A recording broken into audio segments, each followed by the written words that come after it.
ये political party पहले तो सिस्टम को खराब करके सही से चलने नहीं देती है, फिर वही लोग इन नेताओं को करप्ट कहते हैं। इसीलिए इंडिया वर्ल्ड में पूरे नंबर 1 पर आता है इलेक्शन पे खर्चा करने में। एक पॉलिटिकल पार्टी चलाने के लिए बहुत सारे पैसों की ज़रूरत होती है और ये इतना ज़्यादा कॉस्टली होता है कि इसमें हारने के लिए भी करोड़ रुपए लग जाते हैं। कार्यकर्ताओं का खाना पीना, कैंपेनिंग, कैप, झंडे, कस्टमाइज टी शर्ट और वोटिंग के टाइम पे अलग अलग चीज़ें बांटकर वोट खरीदना, उनका खर्चा अलग से। और ये काम पूरे देश के लेवल पे करना होता है तो इसमें करोड़ों नहीं हज़ारों करोड़ रुपए का खर्चा आता है।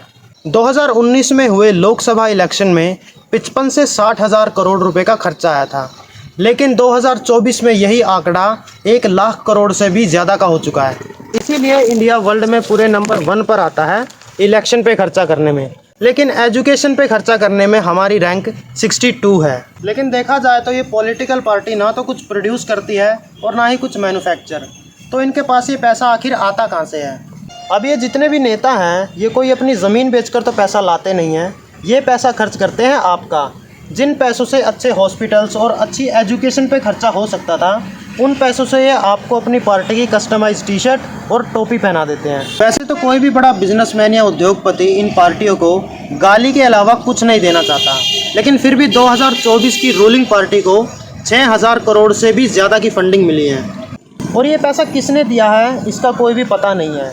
अगर कोई इंसान एक मंदिर में पंखा भी दान करता है तो वो कैपिटल लेटर में लिखवाता है, और यहाँ बिना किसी प्रूफ के करोड़ों रुपए दान किए जा रहे हैं। लेकिन दोस्तों इसके पीछे भी एक खास रीज़न है जिसे कहा जाता है क्विड प्रो गो, यानी कि एक हाथ से दे एक हाथ से ले। ये पॉलिटिकल पार्टी पहले तो सिस्टम को ख़राब करके सही से चलने नहीं देती है और फिर इसी सिस्टम में लोगों के काम करवाने के लिए पैसे लेती हैं, जिसे कहा जाता है पार्टी फंडिंग। क्योंकि आप किसी पार्टी को नाराज़ करके अपना बिजनेस नहीं चला सकते। मैं यहाँ पे किसी छोटे बिजनेसमैन या फिर सर्विस क्लास इंसान की बात नहीं कर रहा हूँ। ये लोग सीधे बड़े बिजनेसमैन पर हाथ मारते हैं। जब ये बड़े बिजनेसमैन डोनेट करते हैं तो इनको भी कुछ फेवर्स मिलते हैं और इनके हिसाब से रूल बनते हैं। इन सभी पार्टियों का यही तरीका है पैसा कमाने का। और जब ये पार्टियाँ अपने लोगों को इन बिजनेसमैन के पास भेजती है तो इनके पास कोई ऑप्शन नहीं होता कि ये इनको मना कर सकें। दूसरी बात, इन नेताओं ने कुछ रूल्स ऐसे बना दिए हैं कि इनको पैसा डोनेट करने पर आपको लीगली बहुत फ़ायदे मिलते हैं। मान लीजिए आपका एक बिज़नेस है जिसमें आप साल का 10 लाख रुपए कमाते हैं। अब 10 लाख पे आपको 50,000 रुपये टैक्स पे करना होता है, लेकिन यही 50,000 आप किसी पॉलिटिकल पार्टी को डोनेट कर देते हैं तो आपको 100% की छूट मिलती है और आपको कोई टैक्स नहीं देना होता। इसी के साथ आपको इन नेताओं की प्रोटेक्शन भी मिलती है और जिस लेवल पे आप पैसा डोनेट करते हो उस लेवल पे आपके लिए रूल्स बनाए जाते हैं। वहीं अगर आप किसी एनजीओ में डोनेट करते हैं तो आपको 50% की छूट मिलती है और 50% पे आपको टैक्स पे करना होता है और कोई फ़ायदा भी नहीं मिलता। पॉलिटिकल पार्टीज़ को डोनेट करने की कोई भी लिमिट नहीं है, ये लिमिट उन नेताओं पे डिपेंड करती है। फिर कितना पैसा किस नेता पे खर्च करना है ये पार्टी डिसाइड करती है। और एक बात, इलेक्शन कमीशन के हिसाब से कोई भी नेता 70 लाख रुपए से ज़्यादा खर्च नहीं कर सकता। लेकिन सोचने वाली बात तो ये है कि इतने पैसों में तो कोई पार्टी टिकट तक नहीं देगी और खर्चा करने की बात तो अलग से है। ये नेता अपने हिसाब से खर्चा करते हैं और इलेक्शन कमीशन सिर्फ नोटिस देता रहता है। हमारा संविधान ये कहता है कि किसी भी नेता को अपनी बात लोगों तक पहुंचाने के लिए, अपना मैनिफेस्टो लोगों तक पहुंचाने के लिए पैसे की ज़रूरत पड़ती है। क्योंकि हो सकता है कि कोई अच्छा नेता हो, ईमानदार नेता हो, और हो सकता है उसकी बात लोगों तक ना पहुंच पा रही हो, इसलिए हमारे संविधान ने फंडिंग अलाउ की है। लेकिन इंडिया में इन नेताओं का पैसा लोगों तक अपनी बात पहुंचाने में नहीं बल्कि शराब बांटने और पैसा बांटने में खर्च होता है। इसीलिए इंडिया नंबर 1 पर आता है पूरे वर्ल्ड में इलेक्शन पर खर्चा करने में।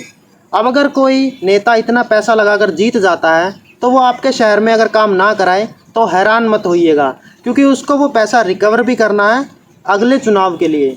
अब यार सारी गलती इन नेताओं की भी नहीं कह सकते, क्योंकि देश के हर कोने में कुछ ऐसे लोग ज़रूर होते हैं जो शराब और पैसे की डिमांड करते हैं।